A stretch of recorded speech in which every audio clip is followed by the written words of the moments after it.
Hello guys! Welcome back to my channel. Gusto ko po ngayong araw ibabahagi po sa inyo on how to apply a caregiver dito po sa Hong Kong. So, bago po ako magsimula, i-share ko sa inyo yung mga steps kung paano mag-apply dito ng caregiver. Paki-subscribe po yung aking channel po. Paki-suportahan nyo po ako. Sinulat ko po lahat ito, yung mga kailangan ko pong i-share sa inyo para po naman na wala po akong makakalimutan at hindi ko man po lahat ma-share sa inyo, baka may makalimutan ako, but at least nakashare po ako sa inyo at mayroon kayong natutunan or mayroon kayong kaalaman, nalaman sa akin na mayroon palang caregiver dito. Kasi ako po nalaman ko lang to na mayroong caregiver dito sa Hong Kong is last 2017. Okay, so ako nga pala po si Anne Erta po as a registered midwife in Philippines. Nag-aral po ako ng 2 basis po ng caregiver. Una po, nag-caregiver ako sa Taiwan. Wala pa ako medyo experience noon kasi year 2000. So, nag-apply ako ng Taiwan. So, nag-alaga ako doon ng matanda. And then after that, year 2001, umuwi po ako at mag-aral ako ng caregiver 6 months course or 7 months, something like that. And then mag-comments na po kayo below po kung mayroon kayong gustong malaman kung saan ako nag-aral ng caregiver. So, i-comments niyo lang po dyan para na makita ko po yung mga comments niyo, ma-replyan ko rin po kayo. And then, nag-aral ulit ako nung 2011 nang babalik ako sa may Taiwan kasi yun po talaga yung kumbaga requirements nila. So anyway, I'm working as a elderly caregiver for almost 17 years. So magtaka siguro kayo bakit hindi ako na-bored na mag-work ako ng mag-alaga ng matanda. Anyway, talagang gusto ko mag-alaga ng matanda kahit na hindi ko siya linya. Siguro nasa puso ko na talaga siya. At mayroon kasi akong plan in the future pag nag-old age na ako na magkaroon po ng elderly home para sa mga matanda po doon sa Pilipinas. Kasi po napansin ko po doon sa Taiwan, dito po sa Hong Kong, napakahalaga po ng mga elderly nila, napakamahal nila ng elderly nila. So lahat tayo tatanda, so kailangan talaga din mahalin natin yung mga elderly para someday mababalik din sa atin yung mga ginawa natin para sa kanila. So, ano pa? Okay, so, sa pag-alaga ko po ng mga matanda, bali po mayroon mga 3 categories po yung mga matatanda. Mayroon tayong tinatawag na bedridden, semi-dependent, at saka dependent. So, yung dependent po yung sinasabi na ambulatory po. Gumagawa pa po sila, kaya pa nilang gawin po yung mga bagay-bagay po na, like for example, magsuot ng damit nila, mag-zipper, magsuklay, mga ganon. So, nakakalakad pa sila, yun ang mga ambulatory. Pag sinabi namang semi-dependent, yan ang mga pasyente na kailangan ng assistance natin. At sa kapag sinabi mong bedridden, like for my patient, yun po siya, So, naka-hospital sittings ako dito. So, siya, bedridden siya, pero nakakalakad siya, kailangan may 2 umaakay sa kanya. So, yun po. And then po, marami po ako naging pasyente po na sa Pilipinas. Sila ni Mr. Dicini, pinsan po ni Marcos, si Mr. Luxin, yun po yung mga mayayaman po sa atin. Tapos naging 5 years din po ako nag-work as caregiver or police nurse sa Camp Cramy. So, kanday sa time nila ni Chief Police Batawil. So, doon po ako sa Camp Cramy before 5 years almost. And then, sila ni General Domondon, pero mga old patient ko, wala na yun. Tapos, naging pasyente ko rin po si Justice Tinsuan. Siya po yung pinaka-head ng Manila Court, doon sa Pasay. Naging pasyente ko rin po siya. may napasyente din po ako na businessman Indian siya. Anak niya po ngayon dyan po sa may St. Luke's, si Dr. Sadwani. Ano po siya sa eye doctor. So, marami pa po akong napasyente. Actually, mayroon akong napasyente din pala na Major General po sa Sundalo. Nagkaroon siya ng aneurysm. So, halos po lahat na high risk condition ng patient na hawakan ko na po yung may TREC, mayroong PEG, mayroong NGT, mayroong aneurysm na wala ng skull dito. So, nahawakan ko na siya. So, kumbaga, himay ko na rin po yung mga kondisyon ng mga matatanda at pati mga ugali nila on how to deal with their attitude. At kung paano, kasi kailangan mo sila magkaroon din ng psychology ka talaga kasi sila mostly psychology na kailangan ng gamitin sa kanila. So, yun po. Okay, so, balik tayo dun po sa pinaka-focus ng video na ginawa ko nito, yung paano mag-apply po dito ng caregiver sa Hong Kong.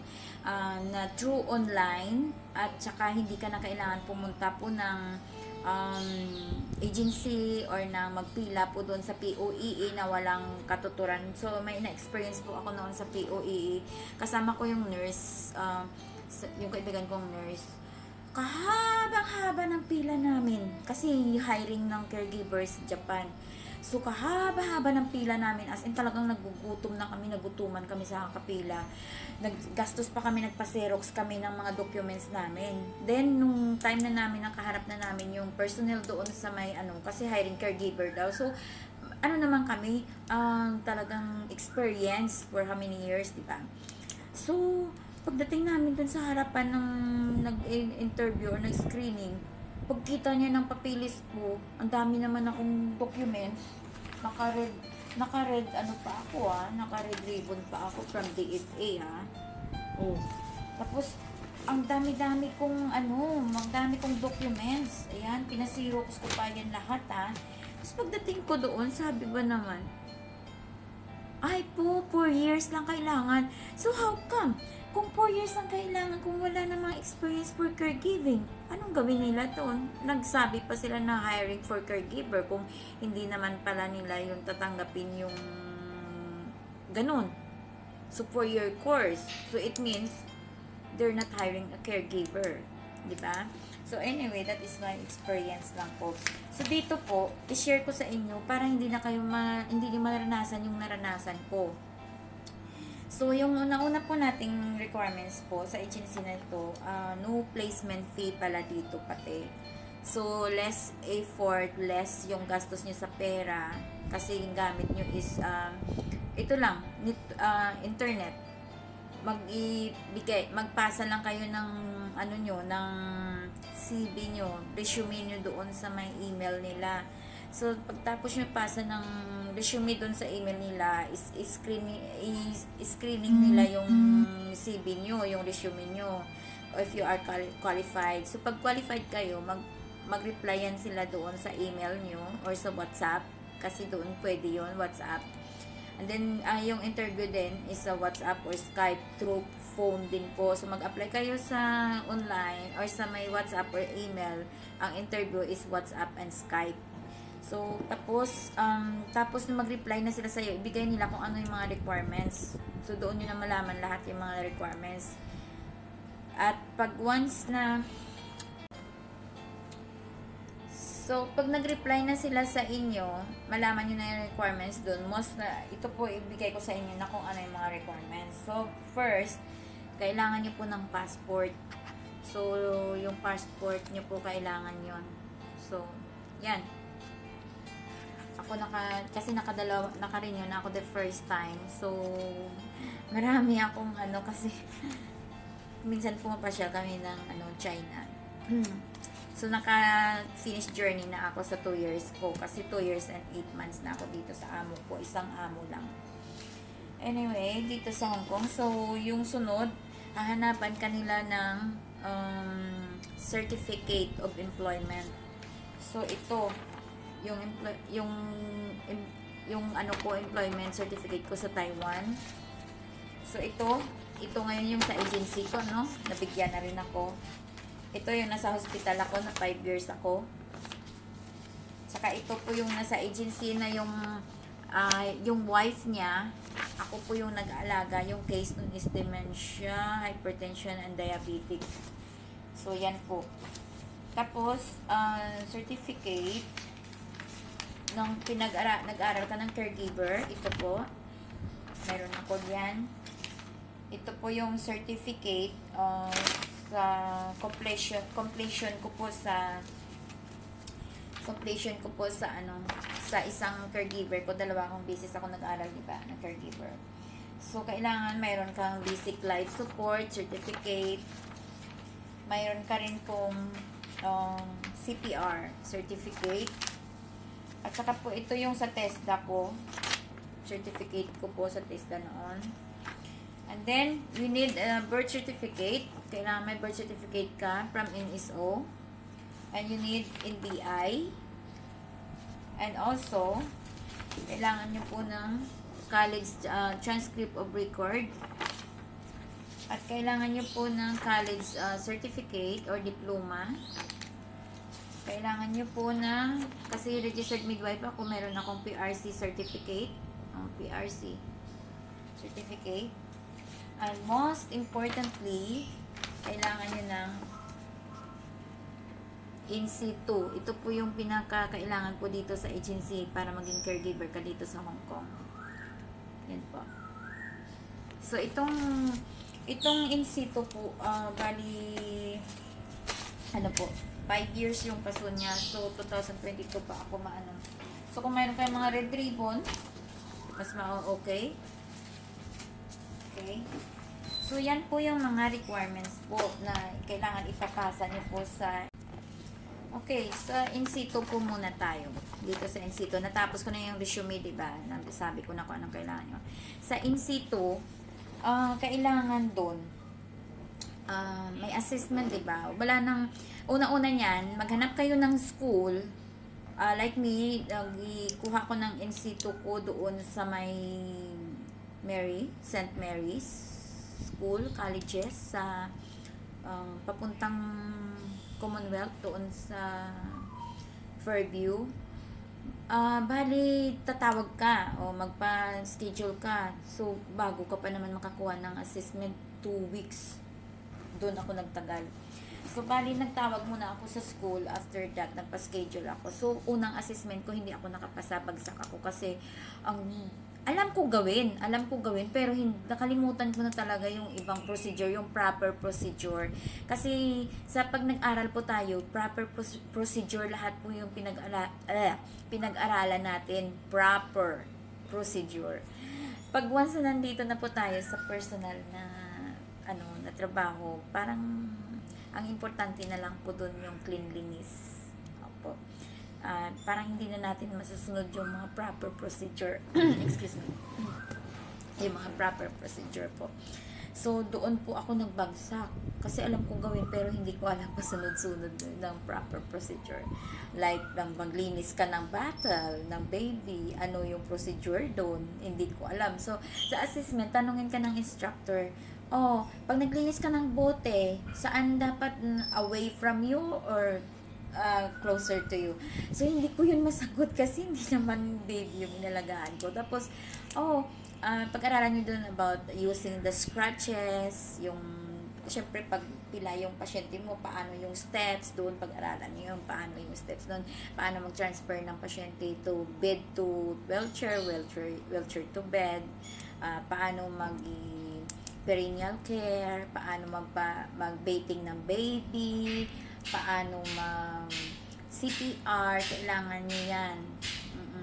Tapos, about the PPA, about the beadings, about the proper folding, kadami-dami po. So, sa next video ko po, i-discuss ko lahat po yun, yung mga lumalabas po sa in situ. Para na hindi na po kayo gastos ng pera. I mean, makapasa kayo kaagad at ma-save nyo yung oras nyo, ma-save nyo yung pera nyo. Tsaka makapasa kayo kaagad. Ibigyan ko po kayo ng ng tips sa next video ko. Abangan nyo po. So, yan lang guys.